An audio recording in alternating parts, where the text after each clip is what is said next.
Okay, in this video, I'm going to go through the OCR A-level chemistry paper 2, so the organic one from 2020. This is the second half of the paper. I did the first half in an earlier video. Okay. Right. Alcohols can be used to prepare organic compounds with different functional groups. Okay, so you can oxidize this diol to dicarboxylic acid, state the reagents and conditions, and write an equation for the oxidation. Right. Okay, so I've just drawn it out, the structure out there. Now, the oxidizing agent you're going to use for that is acidified potassium dichromate.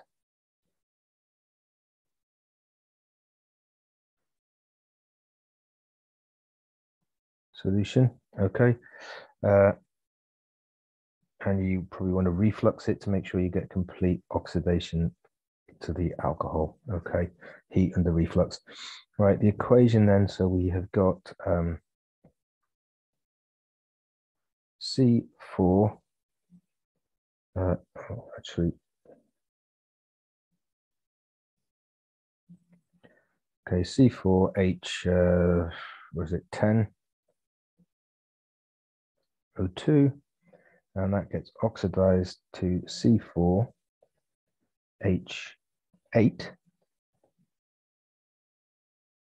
sorry, H6O4. Okay, so we have to, we got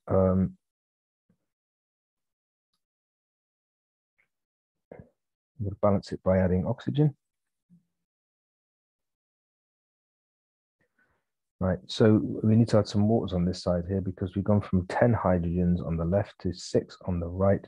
So that means we're going to need 2 H2Os. So we have got a total of 4 oxygens there, and 2 there makes 6. We've only got 2 there, so we need 4 oxygens there. Okay, so that's balanced.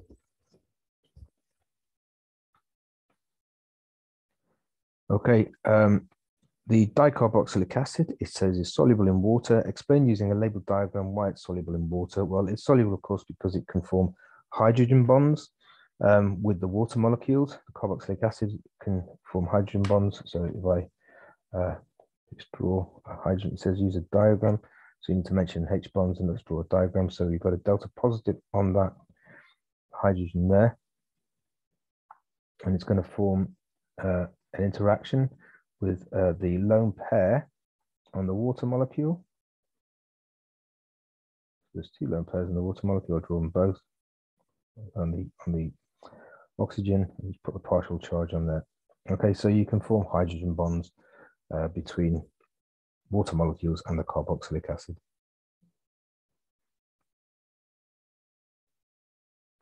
Okay, so the dicarboxylic acid and the diol react to form polymer E. Draw 1 repeat unit. Okay, so what's going to happen is we are going to lose water here, form an ester there, and we're going to lose water there and form an ester there. So if let's rub that out. It'll be a bit of a long bond there, but that's okay. So we've got a bond going from there to there. Rub that water out.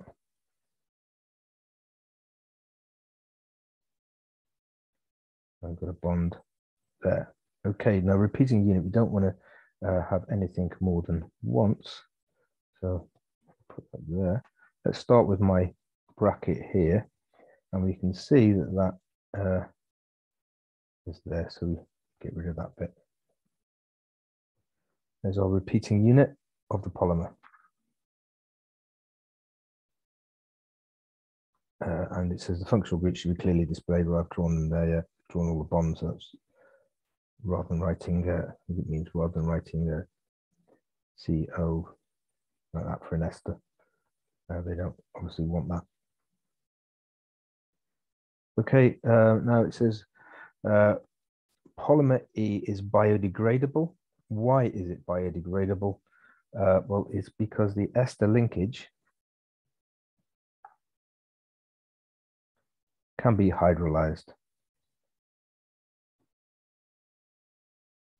I think that's all you need to say for 1 mark. I'd probably be tempted to say also nucleophiles. There's nucleophiles which attack that ester linkage there.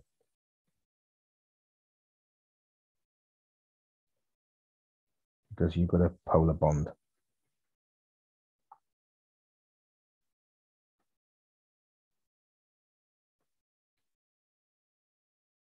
Okay.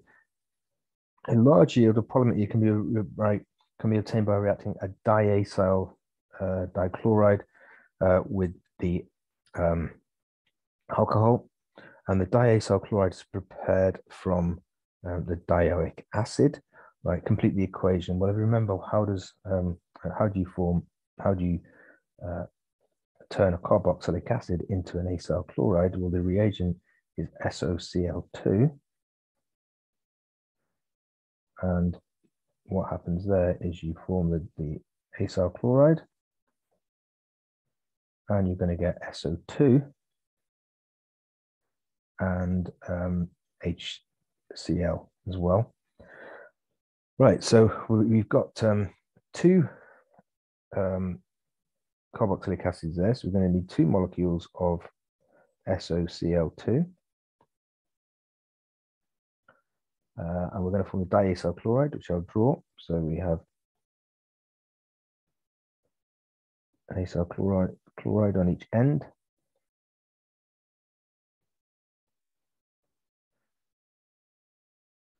And we're going to get 2 molecules of SO2 and 2 molecules of hydrogen chloride.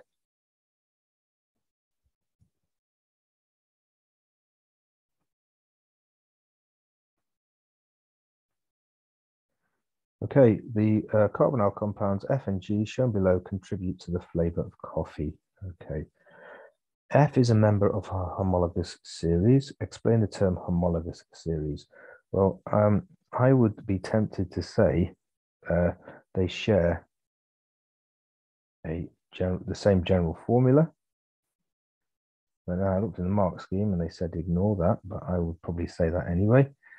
Share a general formula. They've got the same functional group.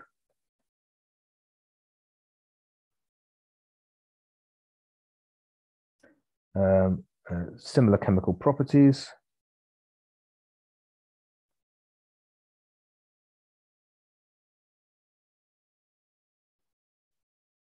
And something in the mark scheme it says, which I wouldn't necessarily have said, but it says, I think you've got to say this to get the mark. You've got to say something like the consecutive members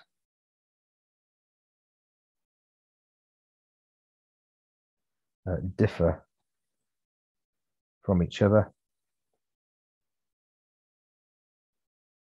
by 1 CH2 group. In other words, the molecule just gets 1 carbon longer. Okay.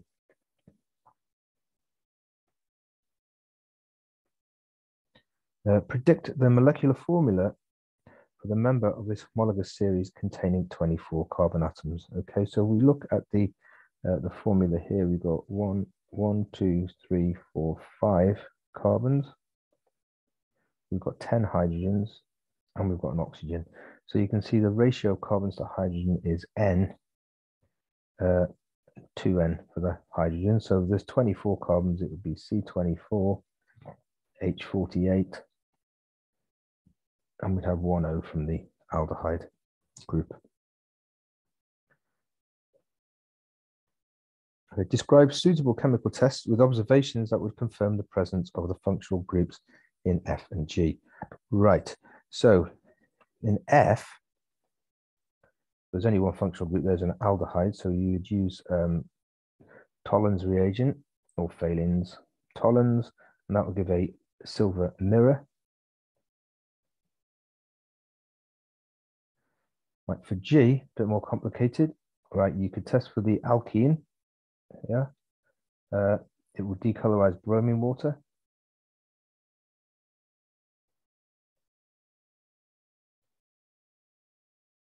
And then we've also got a ketone. Okay, now how can we test for a ketone? Well, you need to use 2,4-dinitrophenol hydrazine,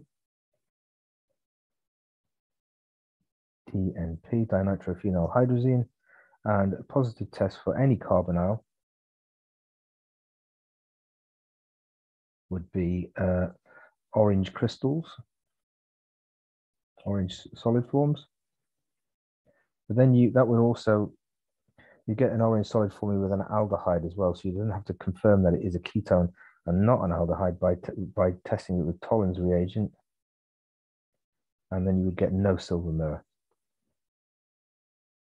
So to test for a ketone, you have to do those two things together, 2,4-DNP, and then a negative test with Tollens.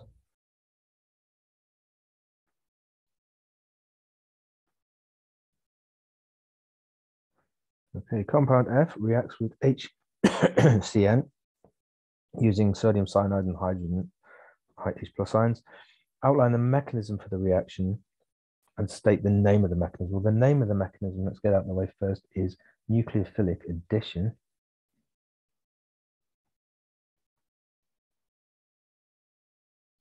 I'll get 1 mark for that.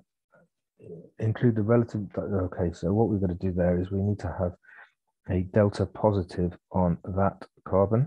The carbonyl carbon, there will be a delta negative on the oxygen, put that there just in case they want that. That is going to be attacked by the cyanide ion. And the lone pair, we've got a lone pair on the carbon there, which is going to, so that is going to attack the carbonyl carbon. And the pi bond is going to break, and that's going to go there. So the intermediate we're going to get there then is going to be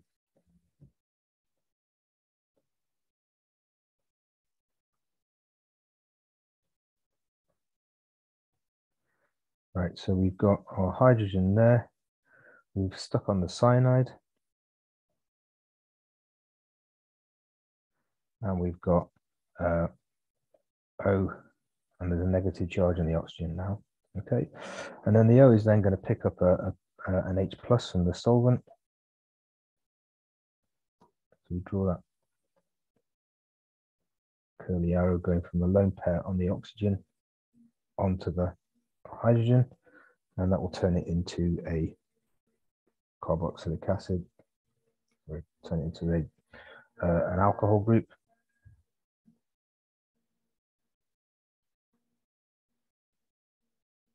CH3, CH3,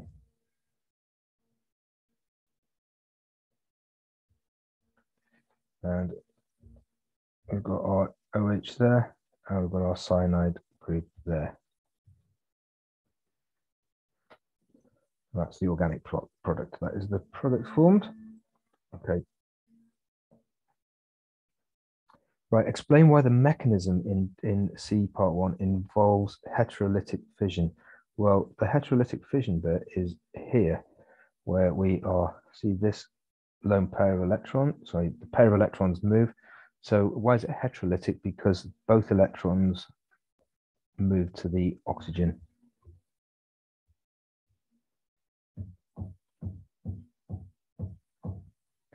Okay, in homolytic fission, you get one electron going to one atom, one to the other. Well, they both go to the oxygen there, so that's why it's heterolytic fission. Okay, right, so cyclopentanol can be reacted to form cyclopentene. Okay, so that is obviously going to be a dehydration. So you're going to use conch sulfuric or conch phosphoric acid there to do that. Right, and we're going to have to do a calculation in a bit. Let's see. So the reaction mixture is heated gently, and a distillate containing impure cyclopentene is collected. So that's going to do that. React the you've got your the alcohol and the sulfuric acid or concentrated phosphoric acid. Heat in this pear-shaped flask.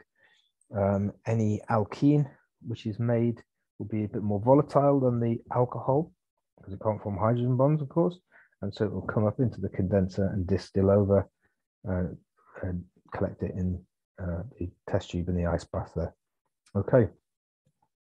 So the question is, calculate the mass of cyclopentanol that the student should use and explain how pure cyclopentene can be obtained from this. Well, let's do the calculation, the mass of cyclopentanol that we should use. Okay, so, right, so cyclopentanol,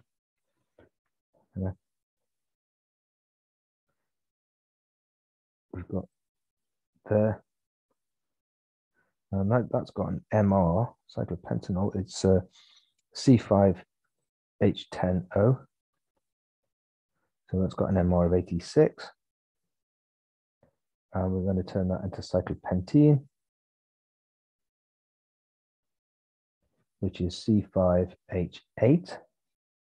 And that's got an MR of 68. Okay, now it says here, they want to, let's presume we've got 100% yield. They want to make 4 grams of cyclopentene. So how many moles of cyclopentene do they want to make?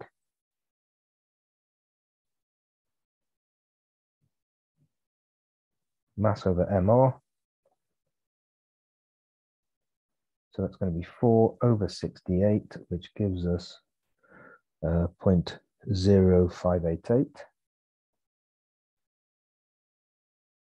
Okay, that's a one-to-one reaction. So 1 mole of the pentanol gives us 1 mole of pentene, cyclopentene. So the moles of cyclopentene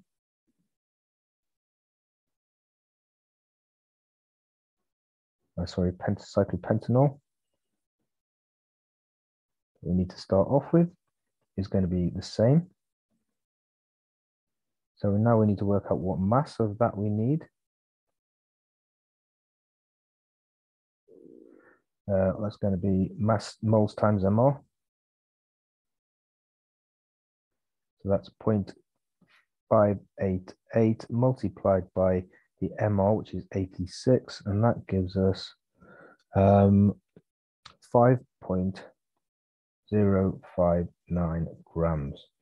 Okay, now that is if we had 100% yield, but in the question it tells us we don't get 100% yield, we get a 64% yield. So what I'm going to do is then, I'm going to write down, if 100% yield, we need 5.059 grams. So let's say we have a 1% yield. How much are we going to need? We're going to need 100 times that.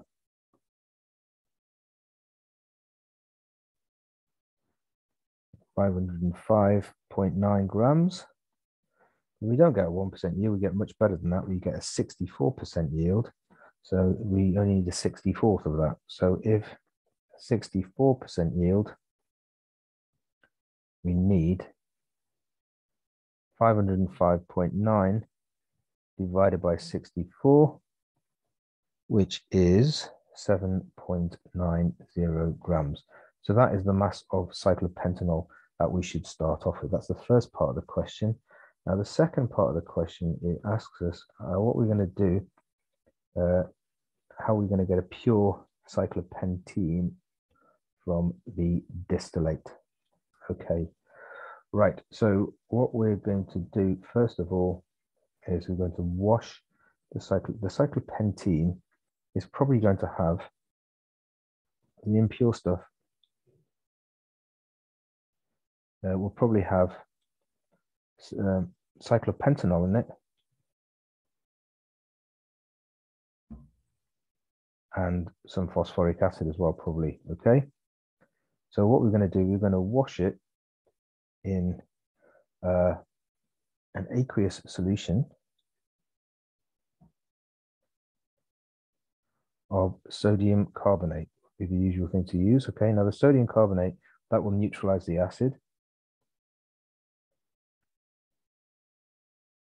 And the water in the aqueous solution, well, the cyclopentanol and the H3PO4 will dissolve in the water.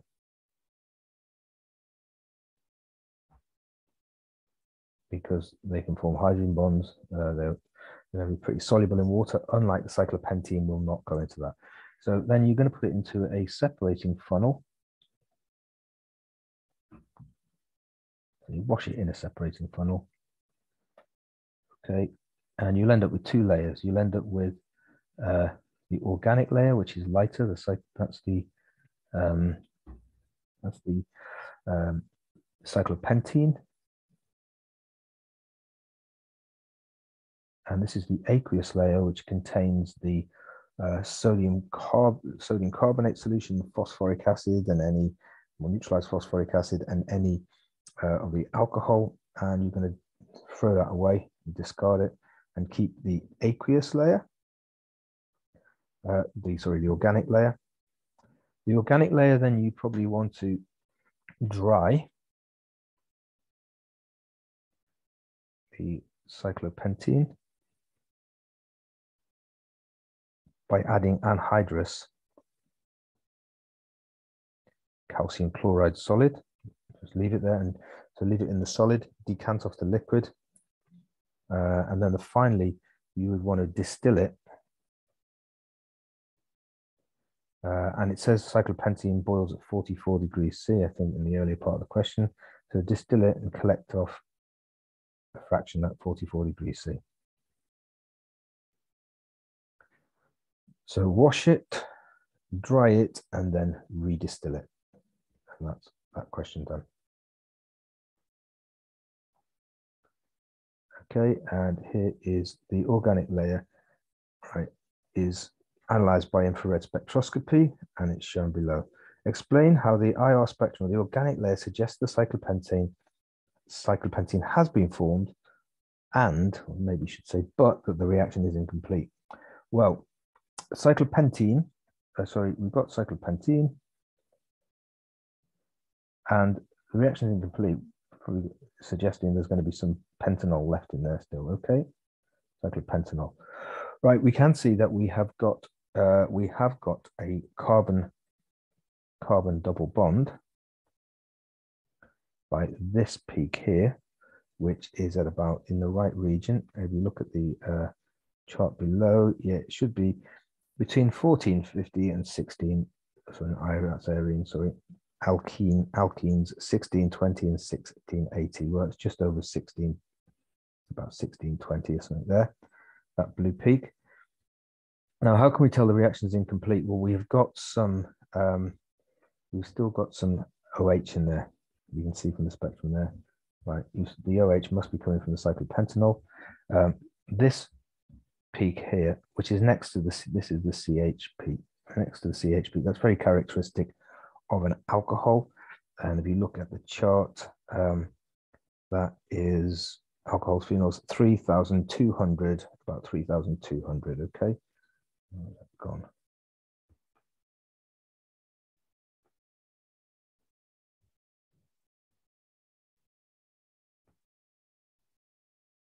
Sorry about that.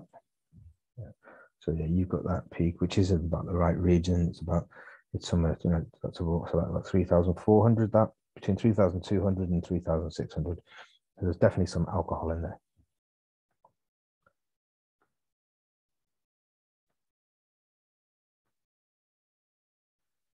Okay, so this is about organic compounds containing nitrogen. The salt, that salt is used, and I've drawn a picture of the salt there. So it's an amine salt. It's used in the manufacture of weed killer, and the flow chart shows the synthesis of the salt from propanone. Okay, so we have got propanone, and we're reacting with NaBH4, which is of course a reducing agent. It's going to reduce. So let's draw the propanone first. So we're going to have CH3.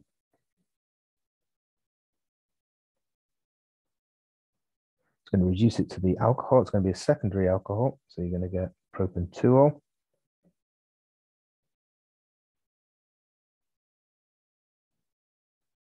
And look, we're going to have to then, we've got this amine group on carbon number 2 there. So we've got an OH there. We've got to somehow replace that to get an NH3. Well, that's got to be done in 2 steps. The first step, they replace it with a bromine. So what you would need for that, to replace an alcohol with Br, with nucleophilic substitution, we would need sodium bromide and a sulfuric acid, conc sulfuric acid catalyst. Okay, and we've got the bromine, and then we've got to replace the bromine with we've got to replace the bromine with an amine group. So that's going to be primary amine, NH2. How would you do that? You would need excess ammonia. That's a nucleophile, of course, and the solvent you want is ethanol. You want excess ammonia to try and stop this multiple substitutions occurring where you end up with the secondary amine and so on. So excess ammonia. And finally, we then need to convert that into, that's the NH4 and the Cl minus. So what would we need? We need something to protonate it, and it would be an acid. And because we want a chloride ion, it's going to be hydrochloric acid. That'll be the final reagent.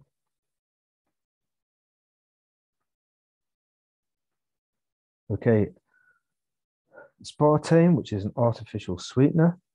It contains several functional groups. Apart from the benzene ring, name the functional groups in aspartame. Okay, well, what have we got? We have got a carboxylic acid there.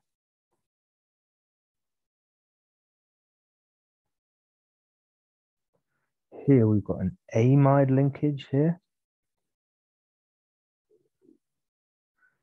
Here we've got an amine. And here we have got an ester linkage.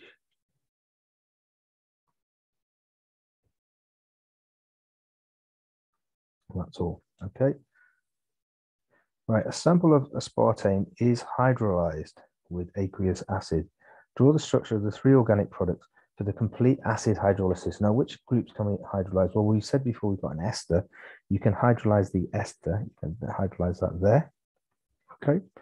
You can also hydrolyze amide linkages, so you're going to split that there as well. So let's see what we're going to get. Right, this bit here. So, well, we are going to stick, let's do a different color. We're going to stick an OH on there and turn that into carboxylic acid. And we're going to stick an H on there and turn it into an alcohol. So this bit here is methanol. Get methanol coming off. Let's do this bit here now, okay? Right. We're going to hydrolyze, so we're going to stick an OH on there and turn that into a carboxylic acid. And we're going to stick another H on there and turn that into an amine. So let's draw the thing in green. So that's going to be carboxylic acid there. Got our amine group there. I've got our other carboxylic acid on this end. Okay, so that's going to be that. And we've got methanol, and we've got that dicarboxylic acid there. And finally, we are going to have this thing, we'll circle it in orange. Right, it's going to have an NH2 at one end. So that's going to be an amine now. That's the amide linkage has been hydrolyzed to an amine. And then we're going to have the benzene ring on there.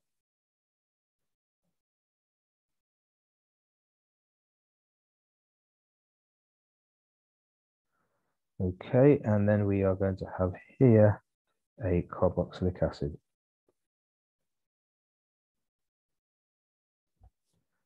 There are three products: methanol. That one is the amino acid fight. The orange one is amino acid phenylalanine. I think the green one is amino acid aspartic acid.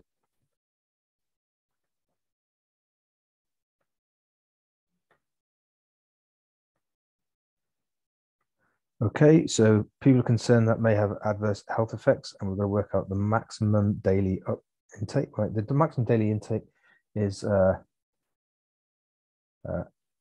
that many moles per kilogram.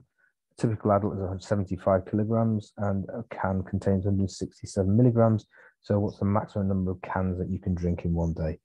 Right, so let's first of all do that's the MR of aspartamine. and it's C14H18N2O5, so that's 294 is the MR of that. Right, what's the maximum number of moles a 75 kilogram person can take? Right, so you can have that much per kilogram. So the max per person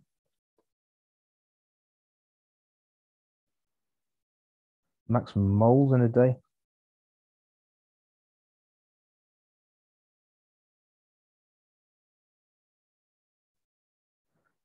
is 1.7 times 10 to the minus 4 multiplied by 75, which gives us 0.01275. That's moles. So now let's convert that into a mass. So the mass is going to be moles times MR.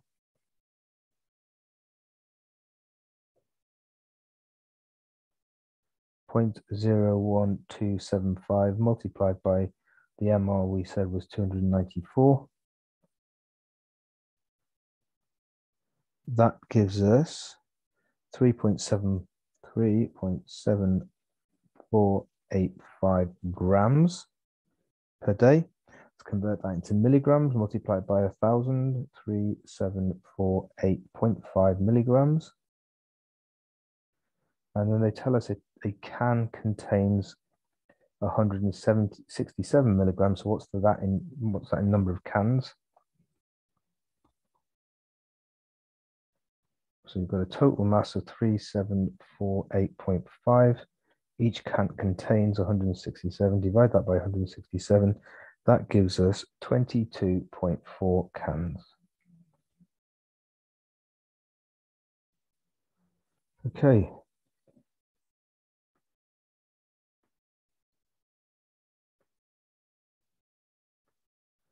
Right. Organic compound I is analyzed. So this is the last question using a combination of technique. The analytical data shown below. Okay.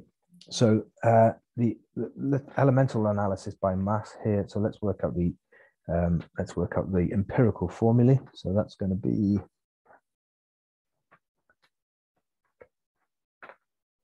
right. So carbon, we're going to have in 100 grams, we're going to have 56.69 grams. Hydrogen, we're going to have 7.09 grams. Oxygen, we'll have, sorry, nitrogen first, 11.2 grams, 11.02 grams.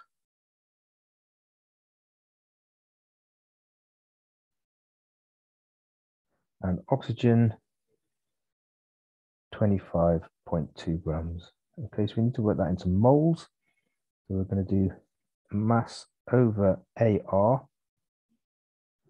So 56.69 over 12, which is equal to 4.72.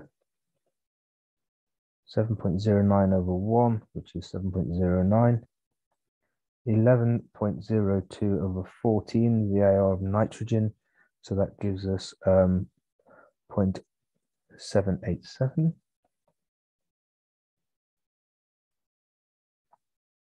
And oxygen, 25.2 over 16 gives us 1.575. Right, divide through by the smallest number. The smallest number we've got is so this is our ratio. And simplify the ratio by dividing through by 0.787. Well, divide that by 0.787. And that by 0.787. That gives us 6 for carbon. It gives us 9 hydrogens, 1 nitrogen, and 2 oxygens. Okay, so the empirical formula would be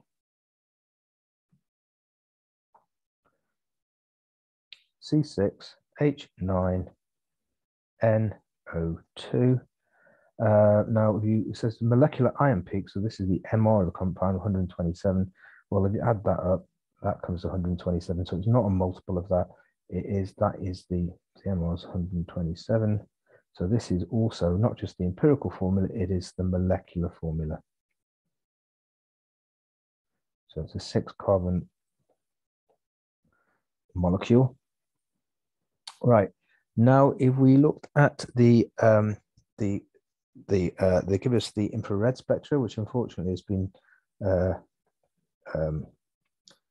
chopped off out of because of copyright. It's not in the past paper, but if you looked at the infrared spectrum, you'd see that you have got an absorbance, a characteristic of a cyanide group in there,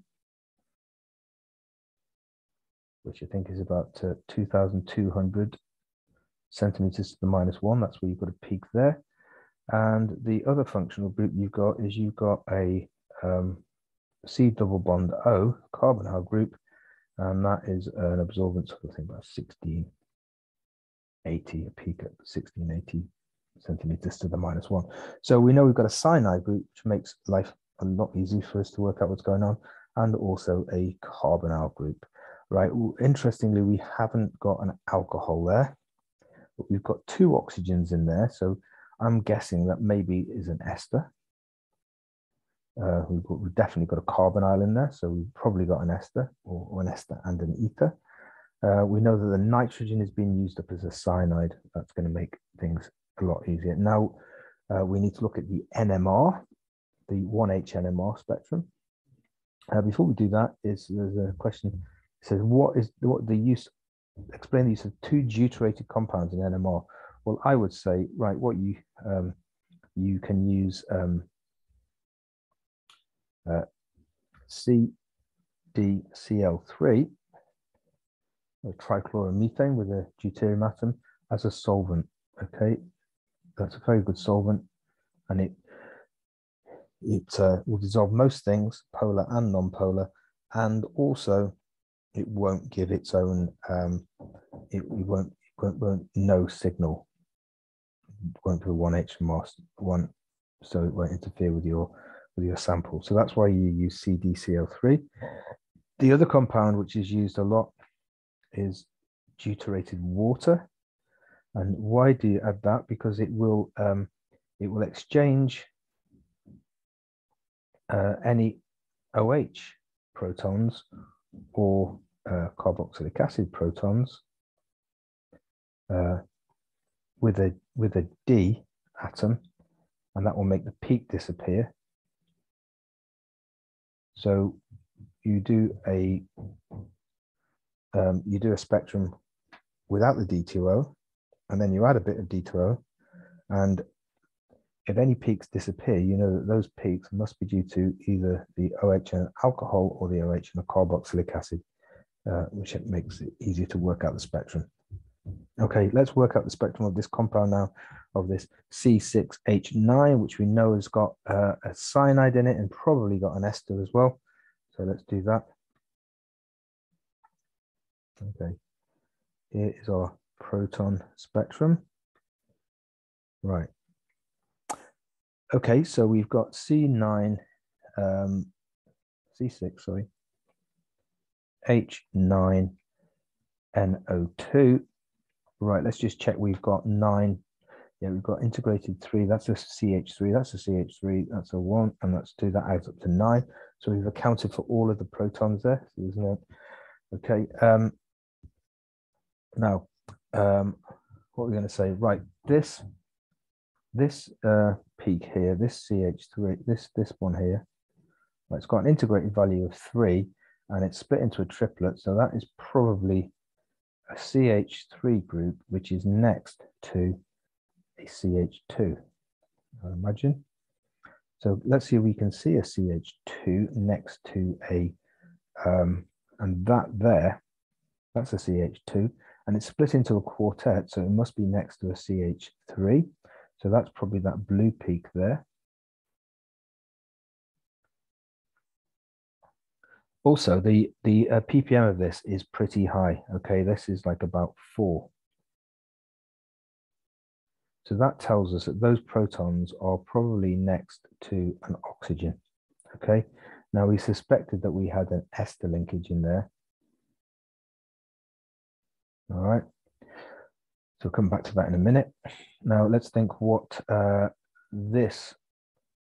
All right, this is 1 proton. It's split into a quartet.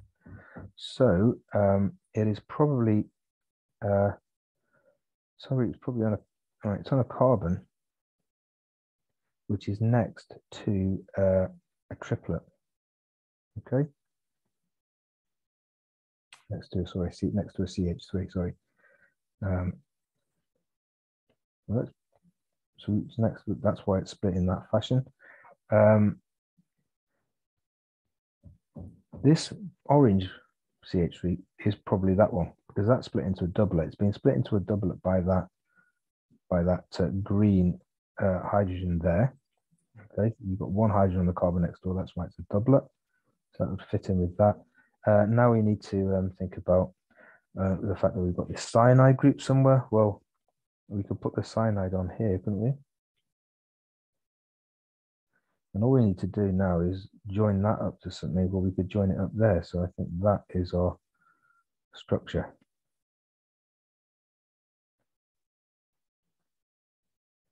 We've got that there. Sorry, I need a carbon now somewhere as well. So then we'll put the ester in there.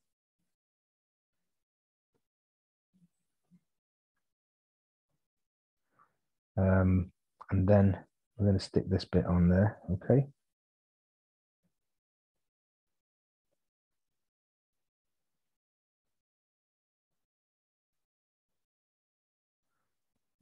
And there we have got our cyanide, okay? Right. This H, would that be in the correct read? You know, it's about ppm of 3. It's pretty high ppm. Just being next to a carbonyl would make it about 2 and a bit.